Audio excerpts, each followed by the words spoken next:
የኤርትራን ጊዜያዊ መንግስት የአሰብ ወደብ ለኢትዮጵያ ኢኮኖሚያዊ ደህንነትና እድገት ያለውን ከፍተኛ አስተዋጽኦ ይገነዘባል። ይኸው የባህር በር ጉዳይ በኢትዮጵያና በኤርትራ ህዝቦች የግጭት ምንጭ ሊሆን እንደማይችልም ያምናል። ስለሆነም የአሰብ ወደብ ለኢትዮጵያ ነፃ ወደብ ሆኖ እንዲያገለግል ወስኗል። ገጽ 2 ቁጥር 5 ላይ በተለይም አንድ ወገን በሌላኛው ወገን ቁጥጥር ስር ባለው ግዛት አለመረጋጋትን የሚፈጥሩ ተግባሮች ከመፈጸም እንዲቆጠብ ተስማምቷል። ከመፈጸም እንዲቆጠብ ተስማምቷል የሚል ይስተካከላል። እነዚህ መስተካከሎች ከእንግሊዝኛው ጋር እንዲጣጣሙ በማለት የተስተካከሉ ናቸው። በአብዛኛው ስድስተኛ ገጽ 3 ላይ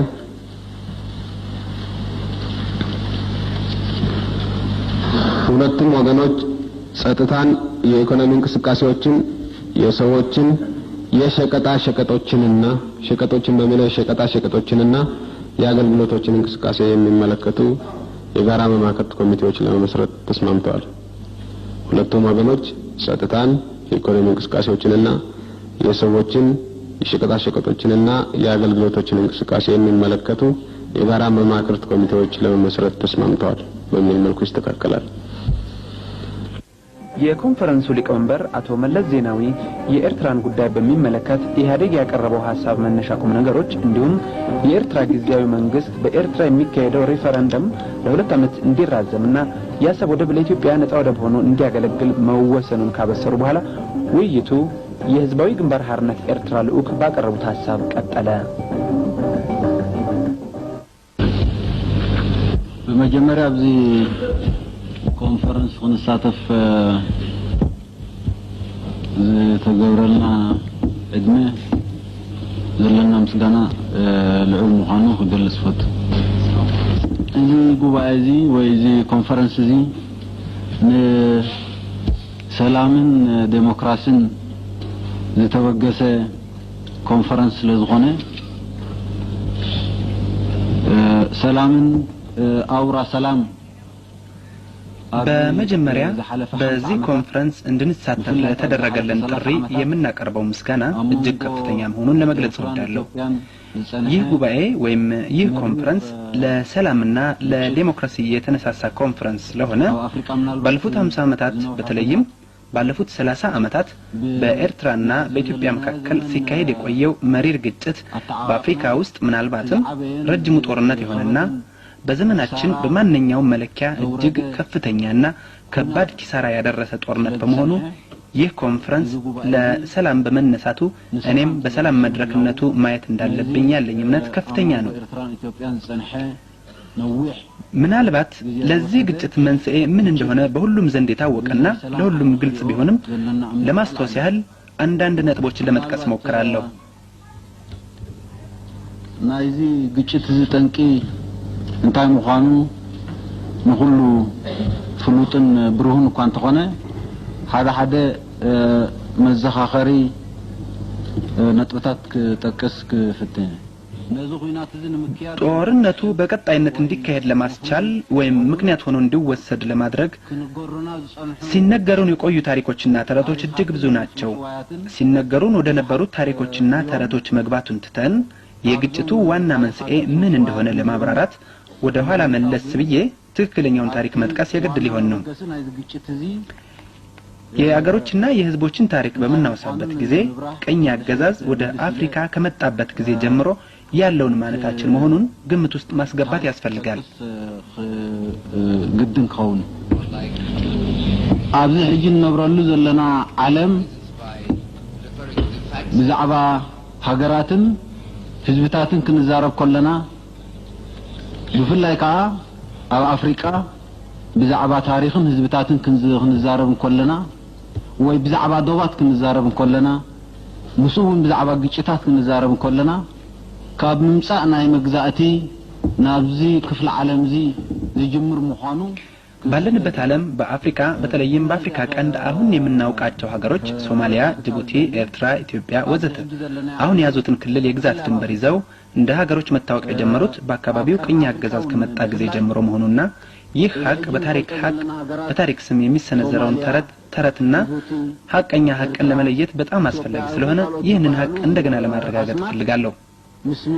በዚህ መልኩም የኤርትራ ህዝብ በ19ኛው ክፍለ ዘመን መጨረሻ አካባቢ በጣሊያን ቅኝ አገዛዝ ስር እንደዋለ ሁላችንም የምናውቀው ነው። የጣሊያን ቅኝ አገዛዝ በሁለተኛው ዓለም ጦርነት በተሸነፈበት ወቅት በኤርትራ የእንግሊዝ የሞግዚት አስተዳደር ተመስርቶ እንደነበረም የሚታወስ ነው። ሁላችንም የምናውቀው ነው። ሐቀኛ ፖለቲካን ታሪክና ይዝ ከባቢዚ መበገስ ዝኾነና ይዝ መሰረታው ሐቅ ስለዝኾነ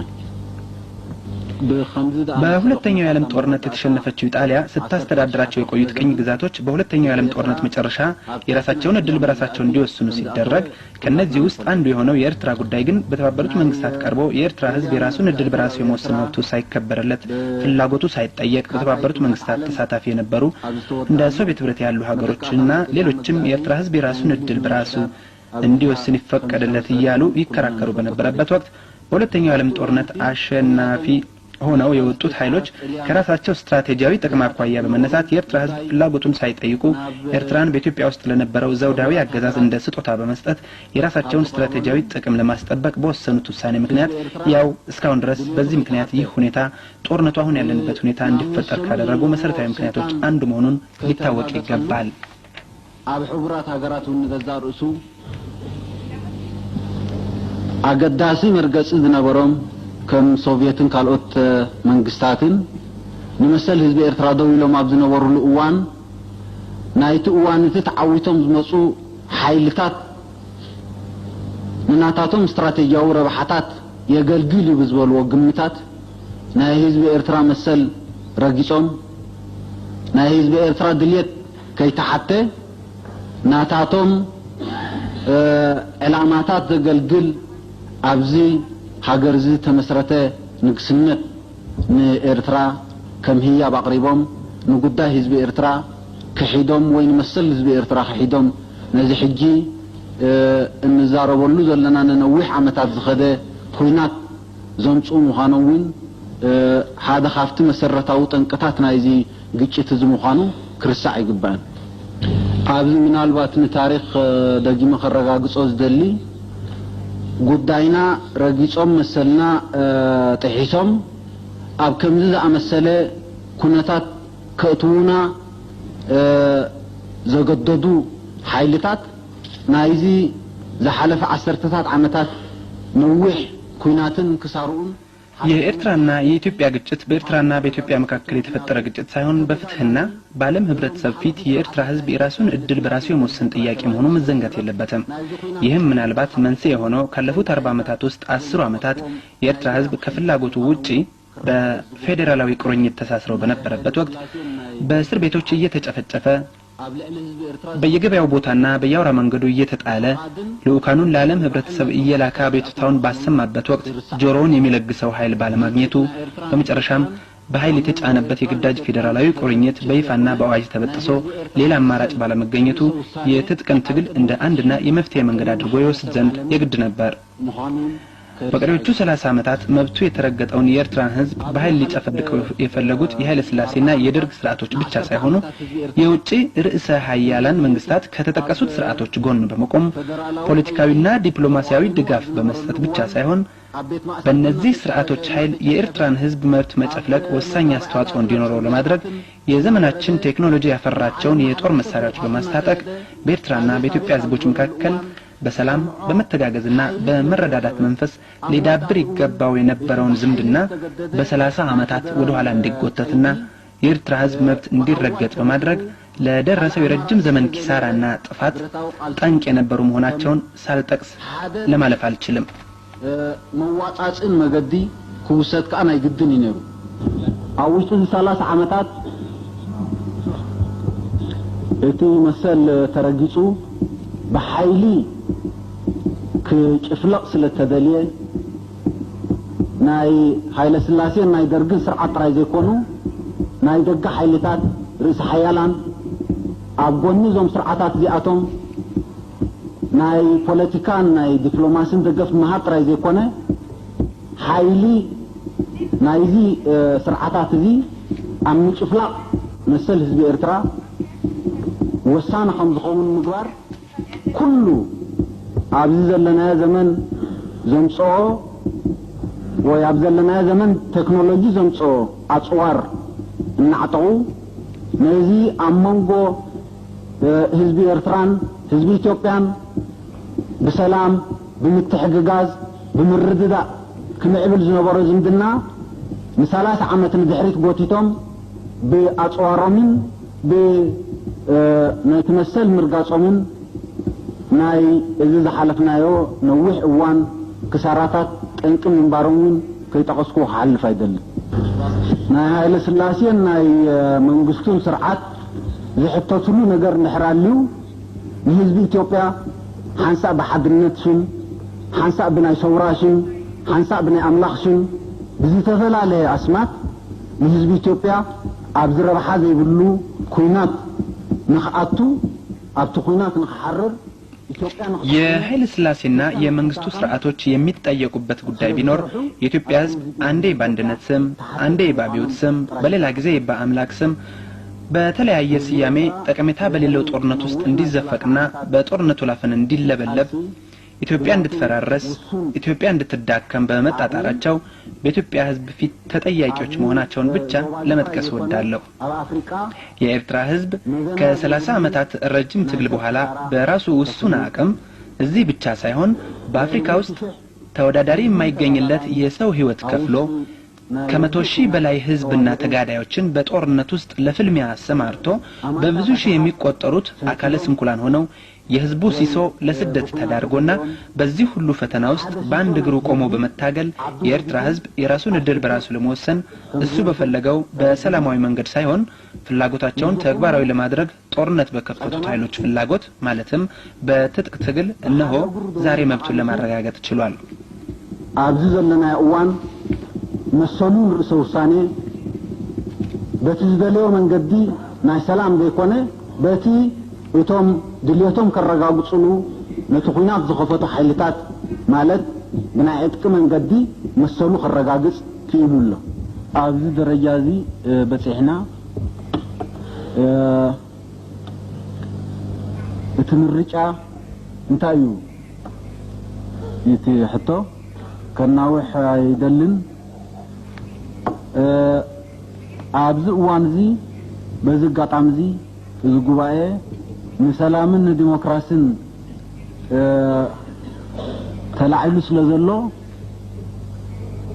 نحنا اتي አሁን እዚህ ደረጃ ላይ ከደረስን ዘንዳ ጥያቄው አሁን ምርጫችን ምንድነው የሚለው ነው። ንግግሬን ለማራዘም አልሻም።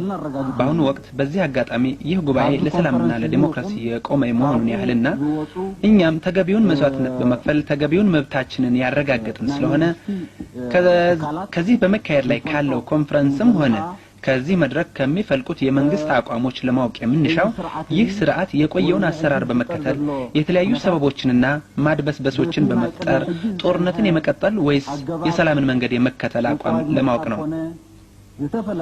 አሁን እዚህ የተገኘ ነው። ቀደም ሲል እንደገለጽኩት ኮንፈረንሱ ለሰላም የቆመ መሆኑን ያለንን ተስፋ ከፍተኛ ነው። ይህ ሲባል ግን ከመጠራጠር ደነናል ለማለት አይቻልም። ለሰላም ዝተበገሰ ኾን ተስፋና ለዓሊዩ እዚ ማለት ግን ከምጥርጣራት አዱ ዕሉና አሎ خباه ላይ ካለን ኣብዚ ምናልባት ቅድምቶም ካልኦት ነጥብታት አቴ ምዝራበይ ኩናት ዝደልዩ ኩናት ከራሳስኑ ዝጸንሑ ሓይልታት አለው እዚ ሕጂ ተፈጢሩ ዘሎ ኩነታት ምናልባት እዚህ ላይ ወደ ሌሎች ጉዳዮች ከመግባቴ በፊት ምናልባት ማንሳት ያለብኝ ነጥብ ቢኖር ዛሬም ጦርነትን የሚሹ ጦርነትን ሲያፋፍሙ የቆዩ ኃይሎች መኖራቸውን ነው። አሁን የተፈጠረው ሁኔታ ምናልባት ከነሱ ምኞትና ፍላጎት ጋር የማይጣጣም ኃይሎች ሊኖሩ ይችላሉ። በተለያዩ ሽፋኖችና በማራኪ አቀራረቦች አሁን ያለውን ሁኔታ ጠማዘው ህዝቡን ደግሞ ዳግም ጦርነት ውስጥ ለመማገድ የሚፍጨረጨሩ ኃይሎች ስላሉና የነዚህም ኃይሎች መኖርና ማንነታቸውንም ስለምናውቅ በዚህ ኮንፈረንስ ላይ ያለን እምነት ከፍተኛ ቢሆንም እንኳን ጥርጣሬ እንዳለን ሳልጠቅስ ማለፍ አልሻም። አሞንጎ እዚ ሕጂ ተፈጢሩ ዘሎ ኩነታት ንሓዋሩ ኣብ ናይ ኢትዮጵያ ፖለቲካ ናይ መሰጋገር መድረኽ ተወዲኡ ናይ ህዝብ ኤርትራ መሰር ሰውሳኔ ከምቲ ቀዲመ ተቀስኩዎ በግብር ተረጋግጹ ኳተሎ ሕጋዊ መዛዘም እንትግበረሉ ተወስኑ በዘሎ የመጠራጠሩን ጉዳይ ወደ ጎን ትተን አሁን በተፈጠረው ሁኔታ ውስጥ ለዘለቂታው በኢትዮጵያ ፖለቲካዊ የሽግግር መድረክ እስኪደራጅ ድረስ የኤርትራ ህዝብ የራሱን እድል በራሱ የመወሰን መብት ቀደም ሲል እንደገለጽኩት በተጨባጭ የተረጋገጠ ቢሆንም እንኳን ህጋዊ መመዘኛ እንዲኖረው የውሳኔ ህዝቡ ለሁለት ዓመታት እንዲዘገይ በተወሰነው መሰረት በመጪዎቹ ሁለት ዓመታት ውስጥ ለዘለቂታው የሁለቱም ህዝቦች ዝምድና በሚመለከት አዲስ ምዕራፍ ለመክፈት በመግቢያነት ውሳኔ ህዝቡን በሁለት ዓመታት ከማዘግየት በተጨማሪ ያሰብ ወደብ ለኢትዮጵያ ህዝብና ለኢትዮጵያ ኢኮኖሚያዊ ግልጋሎት ክፍት እንዲሆን መወሰን በተለያዩ ኢኮኖሚያዊ ዘርፎች ተባብሮና ተጋግዞ መስራት አስፈላጊ መሆኑን መረዳት ከረጅምና መራራ ትግል እንዲሁም መስዋዕትነት በኋላ የተጨበጡትን የሁለቱም ህዝቦች ድሎችን በተለያየ መንገድ ለማደናቀፍና ለማዳከም የተሰለፉ ኃይሎች ሊኖሩ ስለሚችሉ የሁለቱንም ህዝቦች ጥቅሞች ለመጠበቅ የጸጥታ ጥበቃ ስምምነት ማድረግ አስፈላጊ መሆኑ የታወቀ ስለሆነ ከነዚህ ጉዳዮችም ሌላ ባለፉት ጊዜያት የነበሩትን የከረረ የጥላቻ ታሪክ ለማለዘብና ለመፈወስ የጋራ ስራን ስለሚጠይቅ በበኩላችን ቀደም ሲልም ስናቀርበው የቆየነውንና አሁንም ለዚህ ኮንፈረንስ በመናቀርበው ጽሁፍ ላይ የተዘረዘሩ ስለሆነ አሁን ደግሜ ለማረጋገጥ የምፈልገው ከእንግዲህ ዝምድናችን እንዴት ይጠናከር በሚለው ላይ ያተኮረ መሆኑን ስገልጽ በሁለቱም መንግስታትና ህዝቦች መካከል የሚኖረውን መተጋገዝና መረዳዳት ለማጠናከር በእኛ በኩል አስፈላጊውን ጥረት ሁሉ ለማድረግ ዝግጁ መሆናችንን እያረጋገጥኩ በእኔም ይሁን በህዝባዊ ግንባር የልኡካን ቡድን አባላት በኩል መብራራት ያለባቸውን ጥያቄዎች ለመመለስ የተዘጋጀን መሆናችንን በመግለጽ እዚህ ላይ ንግግሬን እቋጫለሁ።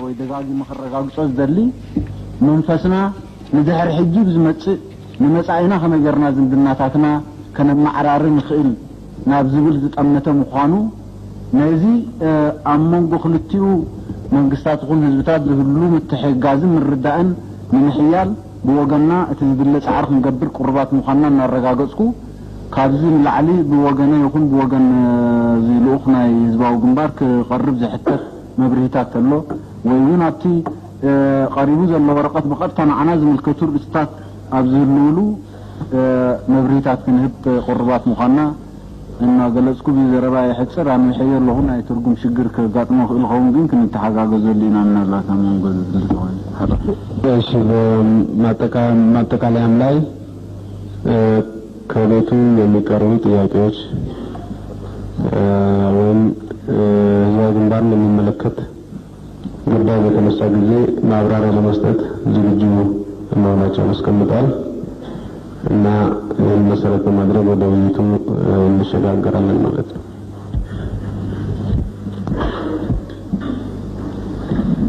ውይይቱን በሁለት ክፍልን ብናየው ጥሩ ይመስለኛል። አንደኛው እና ዋነኛው የኤርትራ ጥያቄ እንዴት ነው መፈታት ያለበት የሚለው በሰነዱ የቀረበ ሀሳብ አለ። ሌሎች አማራጮችም ካሉ ሊቀርቡ ይችላሉ እና መጀመሪያ የኤርትራ ጥያቄ እንዴት ይፈታ በሚለው ላይ አንድ አይነት አቋም ለመያዝ ብንወያይ ይሄ ቤት የኤርትራን ጥያቄ እንዴት ለመፍታት ነው የሚያስበው በሽግግሩ ዘመን የሚፈጠረው መንግስት የኤርትራን ጥያቄ ከመፍታት አኳያ ሊኖረው የሚገባው አቋም ምንድነው የሚለውን በመጀመሪያ ደረጃ እንወያይበትና ከዛ በኋላ ቀጥሎ ያሉትን ርዕሶች ልንመረምራቸው እንችላለን።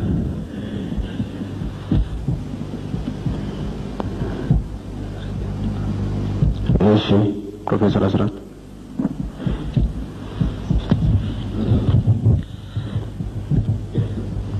የተከበሩ ፕሬዚደንት ምን እንኳን ቀደም ብዬ ለመናገር ሳይሆን ትንሽ ጸጥታ ስለበዛ ሌላው ደግሞ ክፍል እስታስበበት ድረስ እኔ ጸጥታውን ልጠቀምበት ብዬ ነው። ይህ ስለ ኤርትራ በቀረበልን ጽሑፍና እንደ ጉዳዩ ከባድነት በልዩ ልዩ መልኩ ተቸግሬበታለሁ። እነኚህም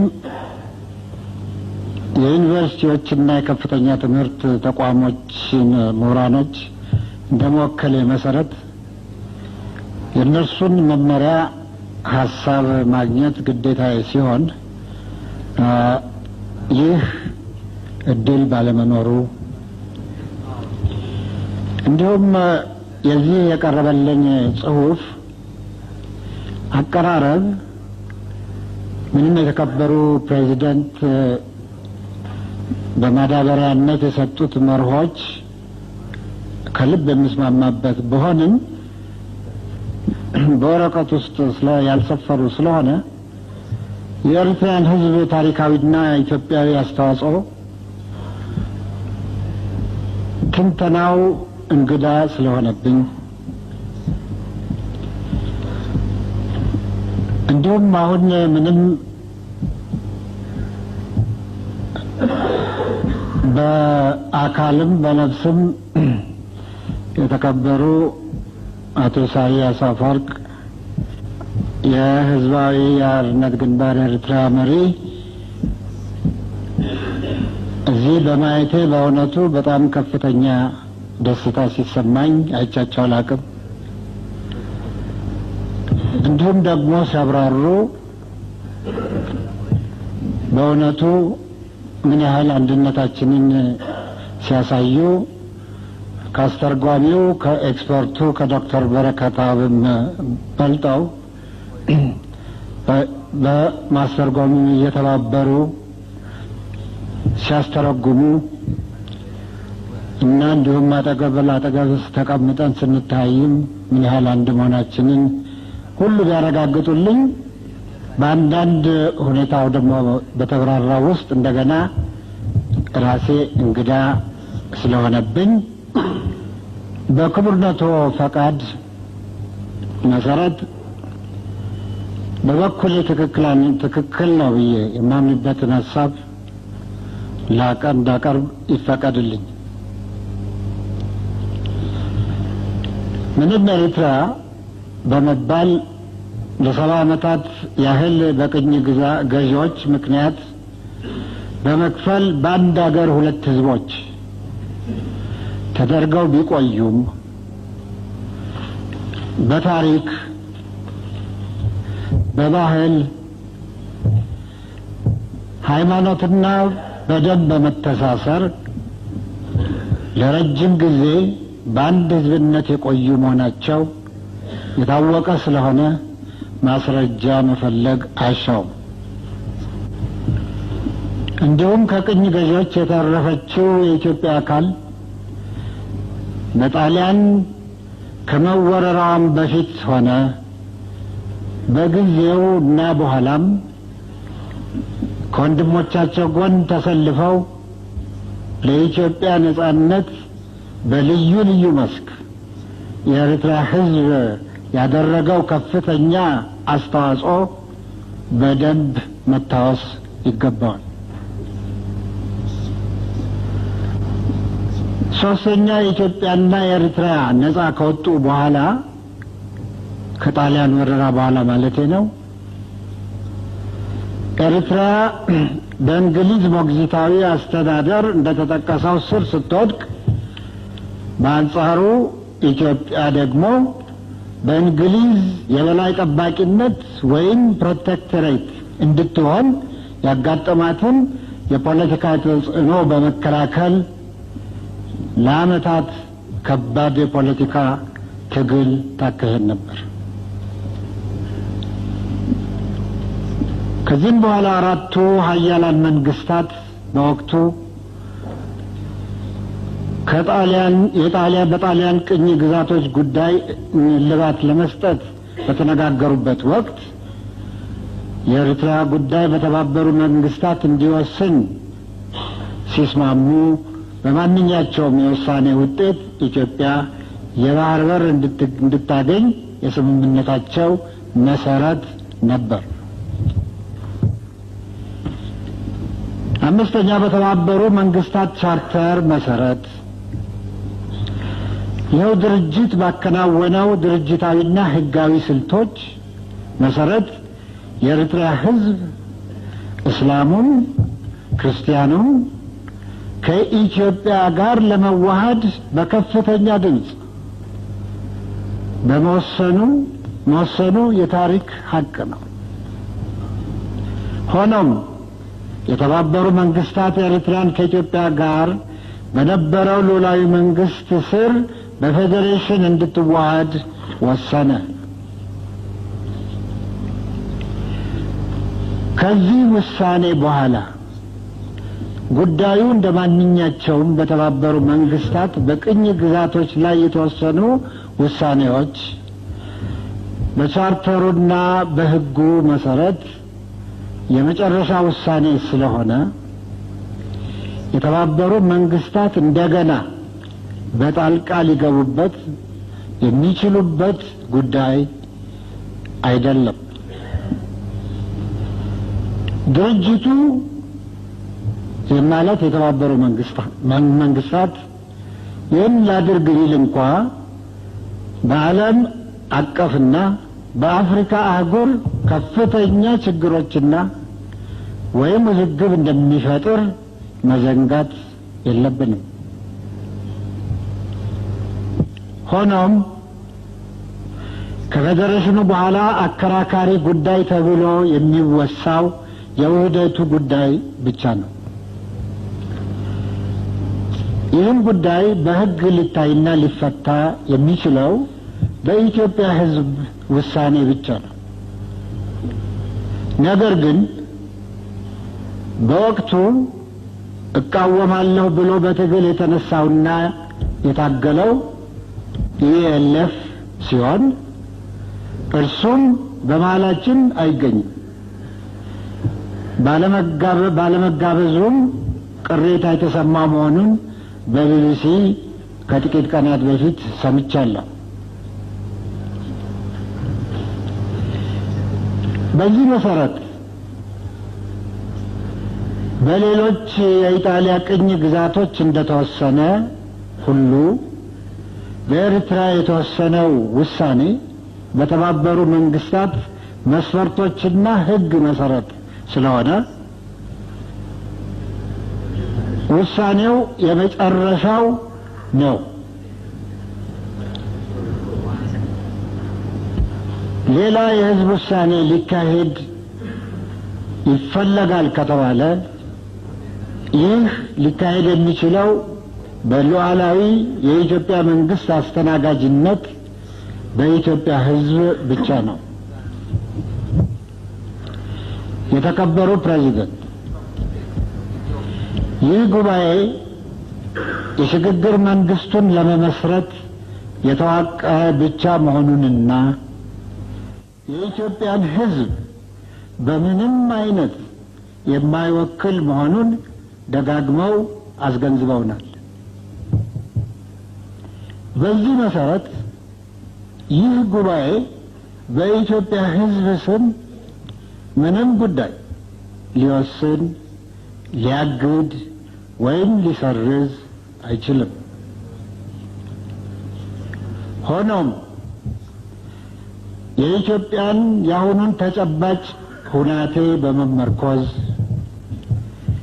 የወንድማማቾች ደም መፋሰስ የቆመ መሆኑን፣ አሁን የሰፈነውን የሰላምና የዲሞክራሲያዊ ሂደት መሰረት በማድረግ የኢህአዴግና የህዝባዊ ግንባር ሓርነት ኤርትራን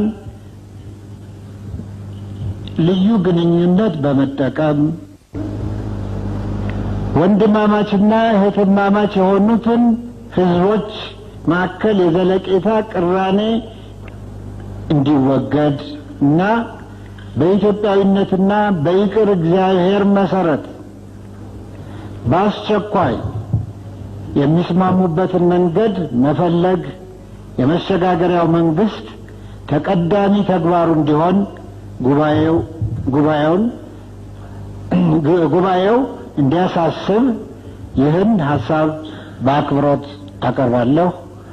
ይህንን እድል ስለሰጡኝ ከልቤ አመሰግናለሁ።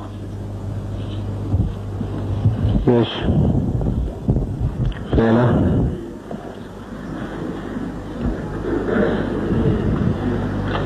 አስተያየት ካለ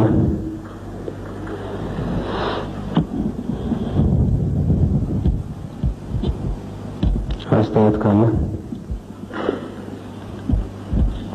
ማማ እሺ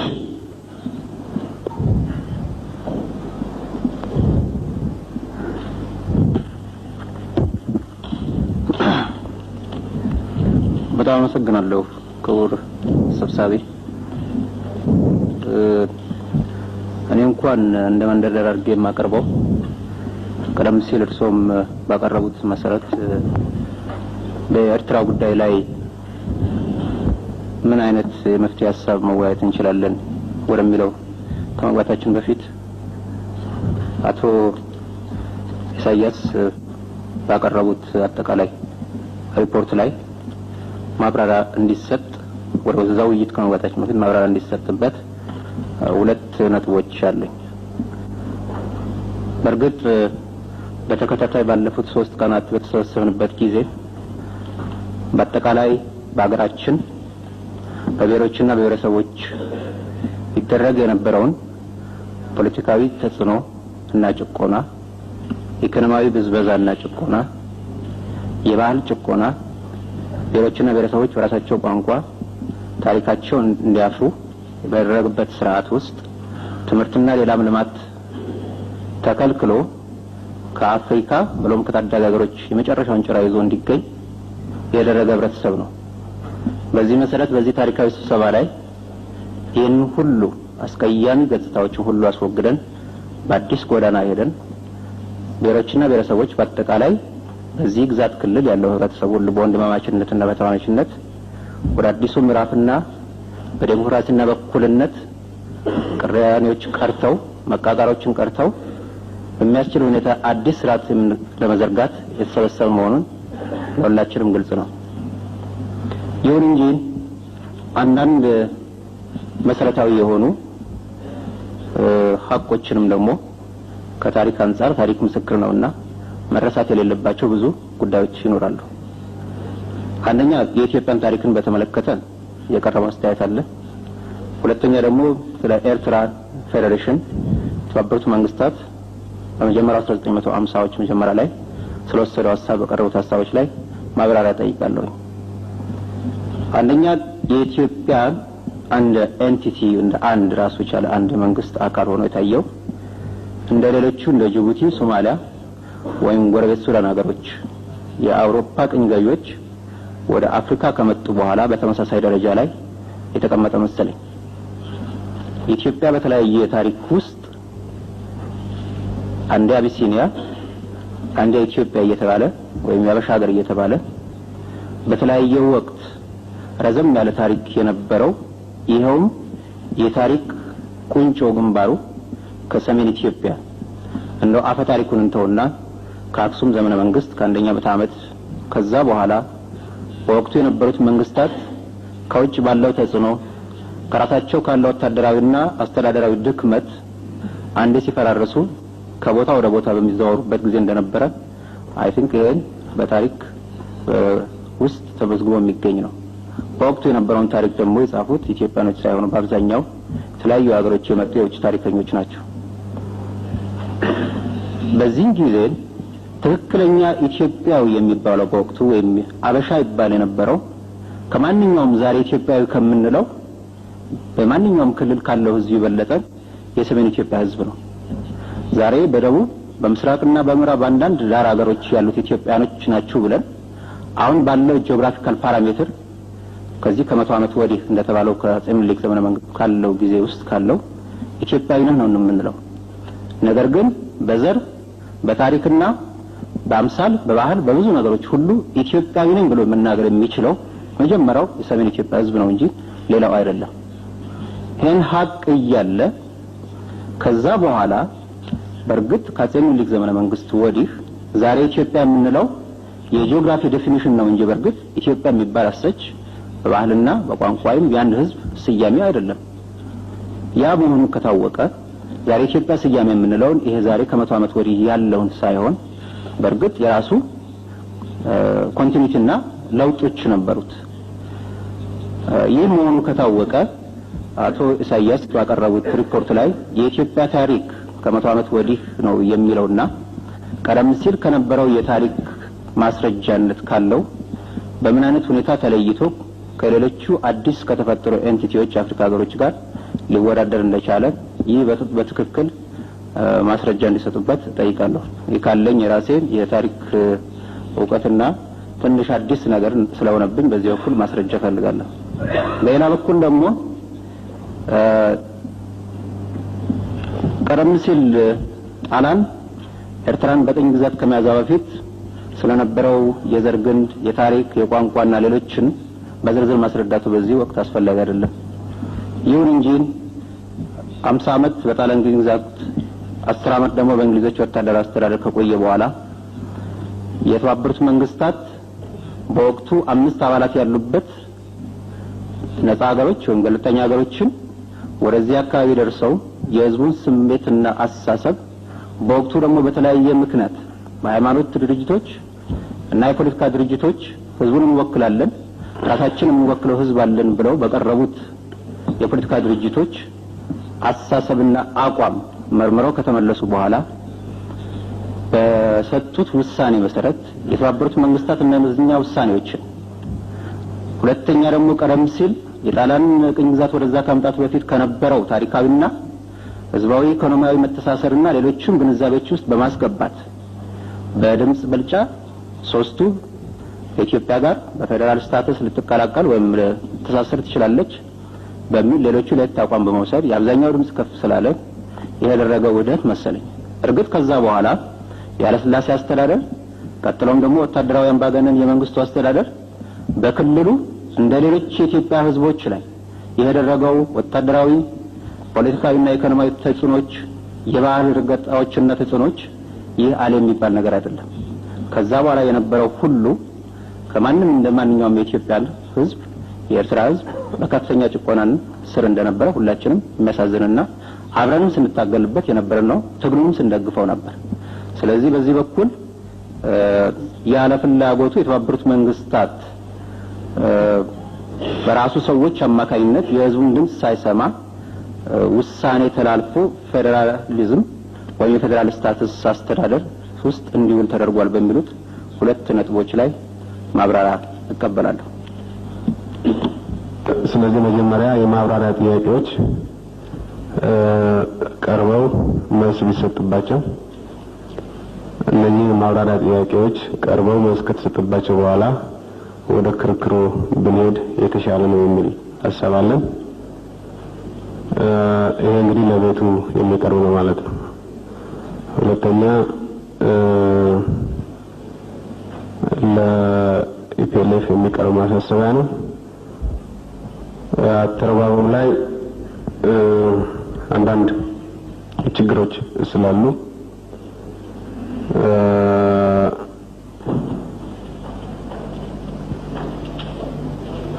በእኔ ግምት አቶ ኢሳያስ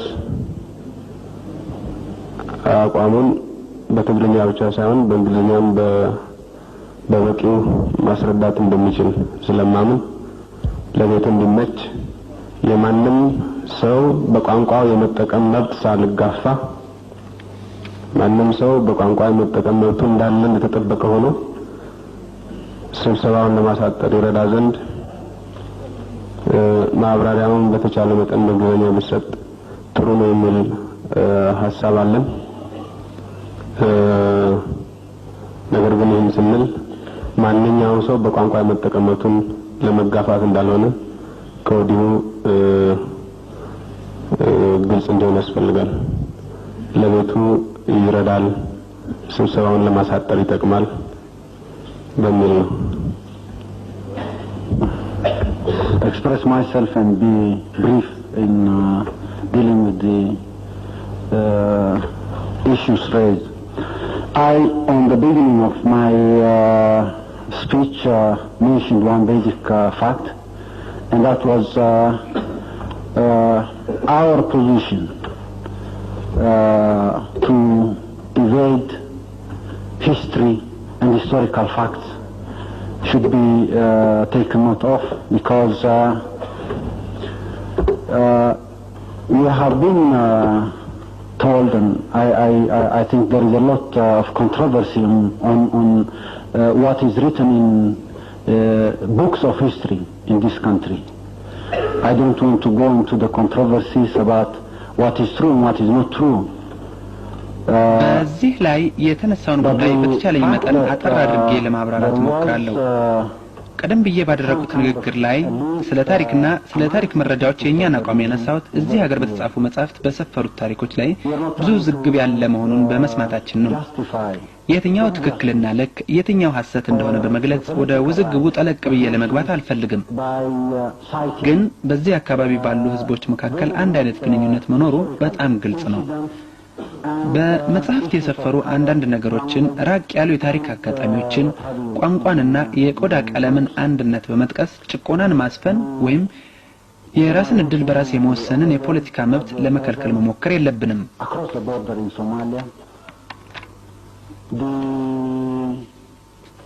Oromos and other nationalities of the South and Southwest have their brother across the border in Kenya.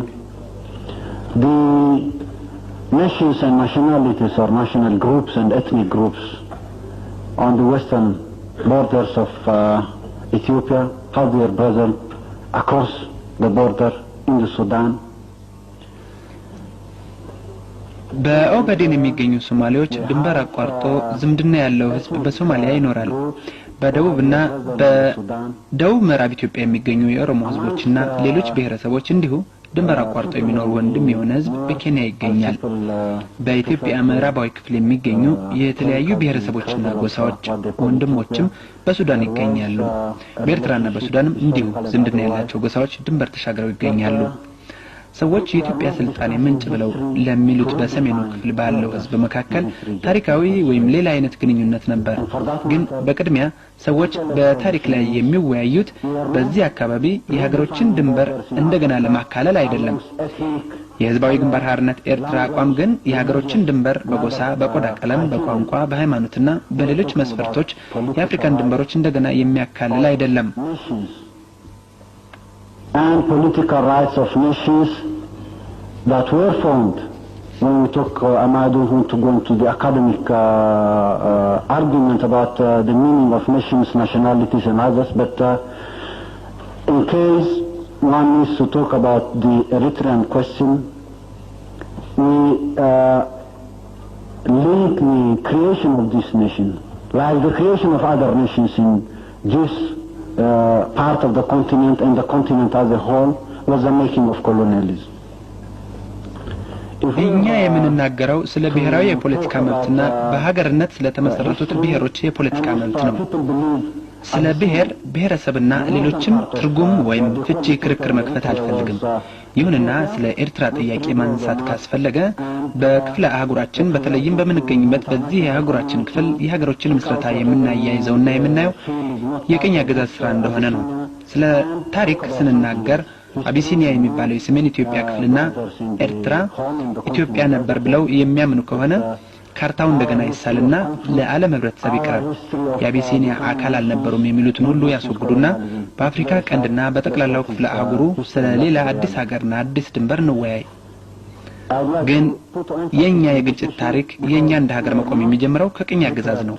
ያሳዝናል፣ ግን ሐቁና ታሪኩ ይሄው ነው። By someone else, we believe history in the context of the politics we are discussing now is irrelevant. If there is a wish and insistence that we talk in terms of history to solve the politics of the day, I don't think that would lead to solving any problems. It will contribute to more and more of complications in the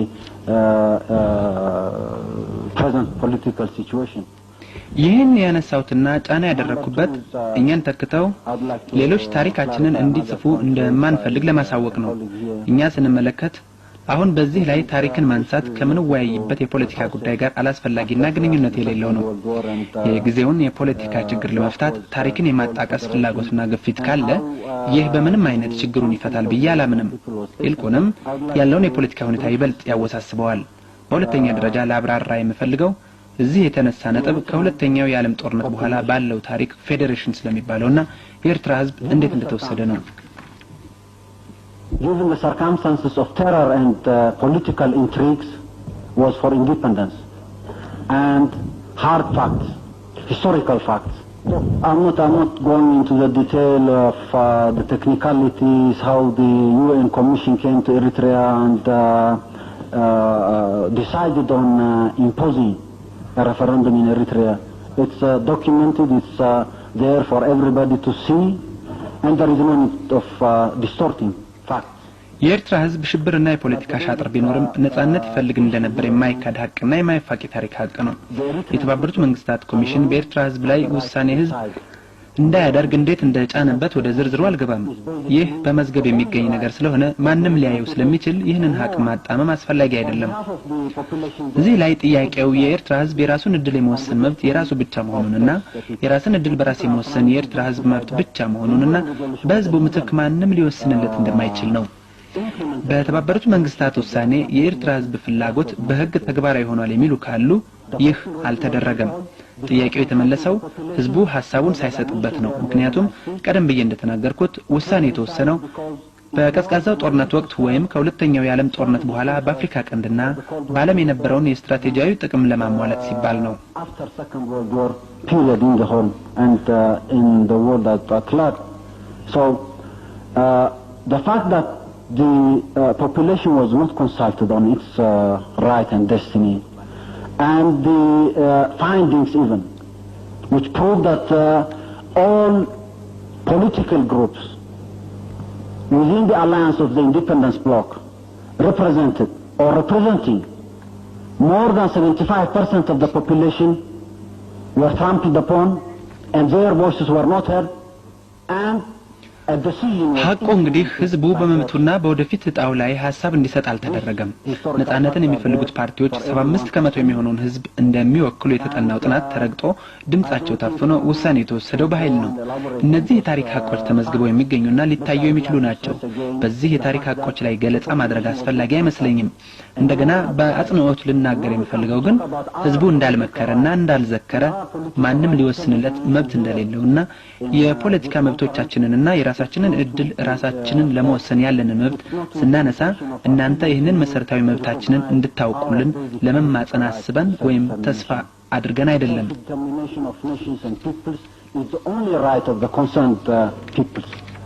No one can do this job on behalf of the concerned peoples. What we are trying to explain here is history partly, which is relevant. የሚባለው የሰሜን ኢትዮጵያ ክፍልና ኤርትራ ኢትዮጵያ ነበር ብለው የሚያምኑ ከሆነ ካርታው እንደገና ይሳልና ለዓለም ህብረተሰብ ይቀርብ።